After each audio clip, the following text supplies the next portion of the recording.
Hi guys, welcome back to my channel, or welcome if you're new here. My name is Soph. For today's video we're going to be doing a very late mid-year book freakout tag. I have the questions and answers on my phone, and if you don't know, this is like a tag that people do normally around June where you kind of talk about the books that we have read throughout the year so far. So I'm just going to get straight on into it. Question number 1 is, what is the best book that you've read so far in 2025? I didn't even have to think about this because it was Quicksilver by Callie Hart. I adored that book so much. It's all I could think about for like weeks and weeks after reading it. I just absolutely adored it, and I think it's the only book that I've given 5 stars this year. So that is saying something, is all I'm saying. If you don't know what it's about, it follows a girl who has these alchemical powers in her, and she ends up accidentally opening a Quicksilver pool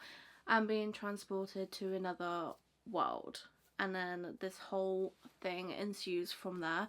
I just absolutely loved all the characters in the book. The main characters, the side characters, the world building, the romance, everything I absolutely adored. So I will forever be saying that that was the best book that I have read so far. Question number 2 is, what has been your favourite sequel of the first half of the year?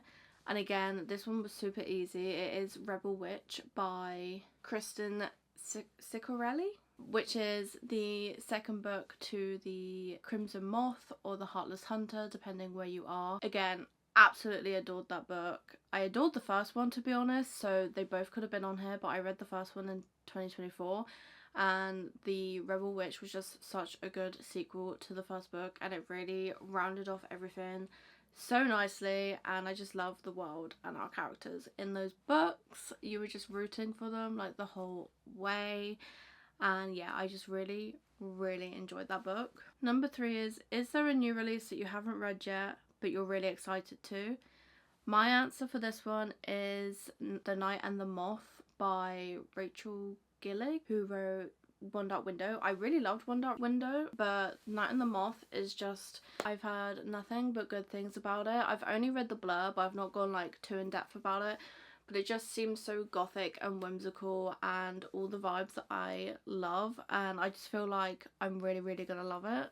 I hope I'm really gonna love it, because otherwise that's gonna be a massive disappointment. I've read reviews, they are so positive, and I just can't wait to dive into the world myself. What is your most anticipated release for the second half of the year? Without a doubt, Brimstone by Callie Hart, which is, no surprise, book number 2 to Quicksilver. It comes out in November. I already have it on pre-order, and it's like the thing getting me through the year, honestly. I cannot wait. Like, I'm an October girly for the spooky vibes, but November cannot come soon enough, because I need more Kingfisher in my life, is all I'm saying. Like, get me back into that world, get me back with these 2 characters, or 3, just all the characters. Honestly, they all have such unique like personalities, and I just loved the entire thing, and it had elements of comedy in it, which is just amazing. So yeah, I'm sure there is like so many other books that I have on my list, but Brimstone is the first one that came to my head because I've been waiting like a year almost to get my hands on more of the Fae and Alchemy story. What is your biggest disappointment so far? Honestly, I can't say that I've had any books that are like major disappointments, but the one that stands out to me the most is A Clockwork Angel by Cassandra Clare. Not because it was an awful book, but because I didn't love it as much as I hoped to, and that's what disappointed me, because I fully thought this is gonna be a book that I fell in love with. 5-star read. I love Victoria and London. I love the Shadowhunters like world and everything, and it just fell really flat in terms of like my expectations. So I was really disappointed that I didn't love it as much as I thought I was going to, but it was still a good book. I wasn't disappointed because it was bad. Like, I gave it 3 stars. I was just disappointed because I genuinely thought I would be like head over heels in love with it. The other one that did also disappoint me is Caught Up by Navessa Allen, because I loved Lights Out so much for the banter, the rom-com vibes, the like slight darkness to it, but Caught Up just didn't have the same vibes to me, so I was disappointed that that didn't come through as well. What is your biggest surprise so far? For me, like, again, I struggled to pick one because all the books that I've read, I've enjoyed, whether it's only slightly or like really loved, and all of them I figured I would enjoy. So honestly, the biggest surprise that I've had is the Hunger Games. I knew I was gonna like them, but I wasn't sure it was gonna be my kind of thing. But I have absolutely loved the books that I've read so far. I think I've only done Hunger Games and Catching Fire. I need to get onto Mockingjay. But yeah, I'm like in love with those books. I think they're so good considering they're like YA, and I just love them a lot more than I thought I was going to. Name a book that made you cry. Definitely A Hue of Blue by, let me Google it a second. A Hue of Blue by Marie-France Leisure.